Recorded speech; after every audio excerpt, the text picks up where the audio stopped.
Hi guys, welcome back to another battle of the foundation, and today I am trying out the Japonesque Luminous Finish Foundation. So if you want to hear my thoughts on it, just keep watching. Okay, I am trying out the Japonesque Luminous Foundation today. This is available at Ulta. It costs $36 and it comes in 10 shades, and I am in the shade 02. So let me read you some of the claims that they have about this foundation. It is a flawless liquid makeup, exquisitely moist liquid foundation for the perfect balance of skin dewiness and flawless coverage. Exceptionally supple texture to layer, blend, and customize your look. Creamy and comfortable to wear, skin looks radiant and perfectly balanced. And they do recommend that you use a foundation brush to blur this into the skin, and layer and blend and adjust coverage and sheer out with a stippling brush. So I always do my foundation test using one half of the face with a brush and the other half with a sponge, so we can see what the difference is like. So that's what I'm going to do today, as always.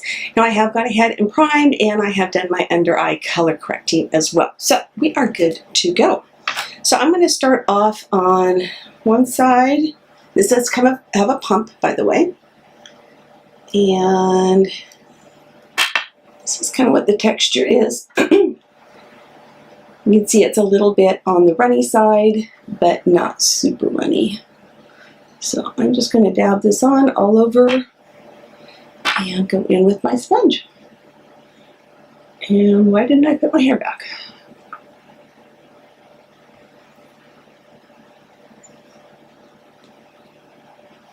Okay, 02 is a great color match for me. Let's get a clip and get this hair out of my face. I'm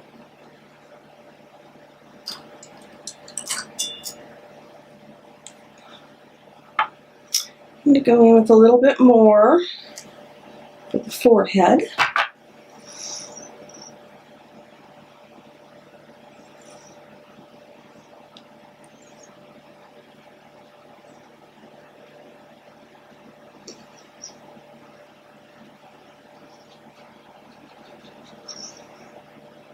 Okay, let's get a little closer.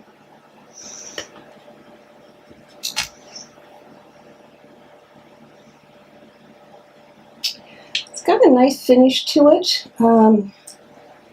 I did put on a pore minimizing primer, and this is not helping that at all. We'll see how it looks when we do the brush. So let's move on to the brush side of my face.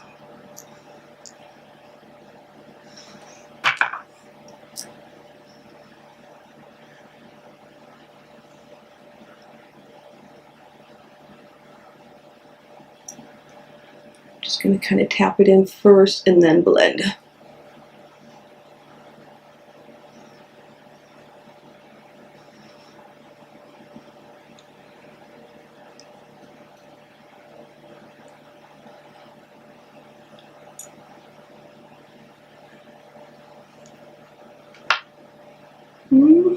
Need some more for the forehead.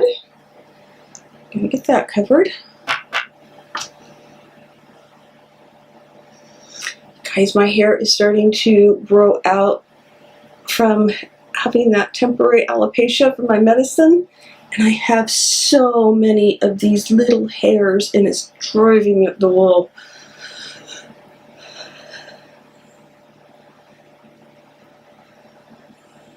Anybody got any ideas on what I can do to help tame them? Because they really take on a mind of their own.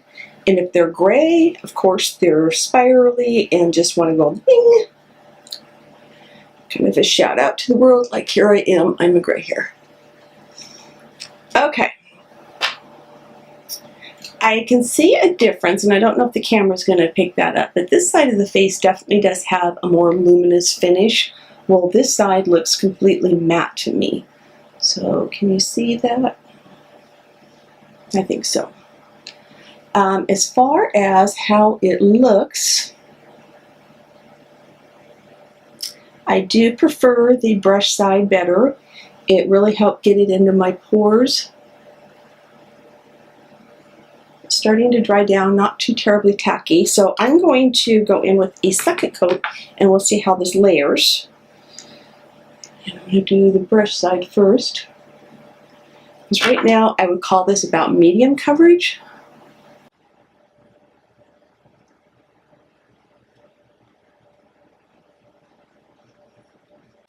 It's weird, it's got like a, I feel it on my face, that's the best way to describe it. It's got kind of a oily texture to it, but that's probably because it's a luminous foundation.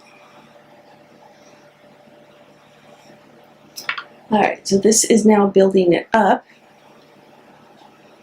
compared to the side that I just used a sponge on where I haven't built it up. That definitely did better. Still not getting that redness on my chin. I'm going to go in with the brush on this side and add a little more as well.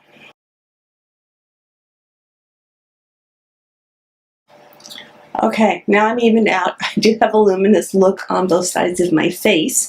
So I'm going to go ahead and kind of pause right here. I'll finish doing the rest of my makeup. I'm going to let this dry for a little bit and see if it continues to stay tacky like this or if it does dry down. So sit tight and I'll be right back. I went ahead and set one side of my face, which is this side right here, with powder, and I did my under eye area here just because of my concealer. But I wanted to show you the difference it makes when you do use a powder and when you don't use a powder, and hopefully this will show up kind of okay on the camera here, because I know I can end up looking a lot yellow in it. So I'm going to get a little closer.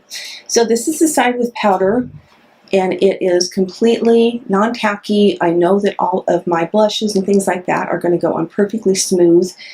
This is the side without the powder. You can see that it kept that luminous finish, but it's really sticky. And if I went in with blush or bronze or anything like that right now, I would have a very hard time getting this to blend out easily, because I feel it's just going to like drag in spots. So that's why I always set mine with powder, and then I go ahead and use a makeup setting spray at the end just to kind of blend everything in. But just want to give you this quick update, and now I'll really go back and do all the rest of my makeup.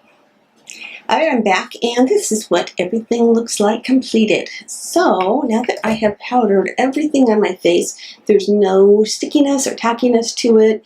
It just looks flawless. Definitely go with the brush. That's the best way to apply this one. I think it just did a phenomenal job on there.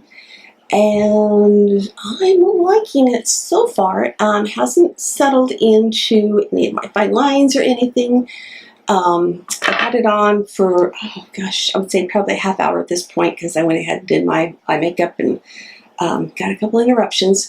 So I will leave a note down below in the description box letting you know how this wore throughout the day and what my final thoughts are on it. But right now it's getting a big thumbs up from me.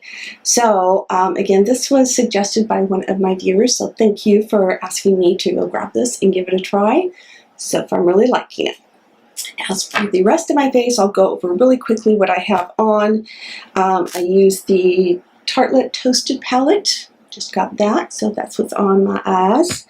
And then for blush, I use my old Color Wheel Tarte blush palette, and I use the color Mod out of that, which is this one right here. I went without bronzer and contouring today, just kind of keeping this a little bit more of a simple look. I am now trying out the Grande Mascara, which is a lash boosting formula. I really like this mascara. I like the way it applied. It was pretty difficult to get on with these itty bitty little brushes, so I'm going to get the full size of this and give this a try as well. And then for my lips, I went in with the Stila Stay All Day liquid lipstick, and this is in the color Patina. So that's everything. Let me know your thoughts. How do you think that this makeup looks on my skin? Does it make it look gold? Highlight anything that shouldn't be highlighting, or does it make things look a little bit better? So feel free to leave me any comments, thoughts, suggestions, questions, things like that down below, because I do love hearing from you guys. And feel free to give the video a thumbs up. And don't forget to subscribe as well while you're here. I have a whole bunch of videos. I'm actually on a video shooting day today. I'm just going to film a whole bunch in a row. So you'll probably see me in some of the same outfits because I'm just kind of feeling a little bit lazy on changing outfits. But I have a whole bunch of goodies coming up. So thanks so much for watching. I love you guys, and bye-bye.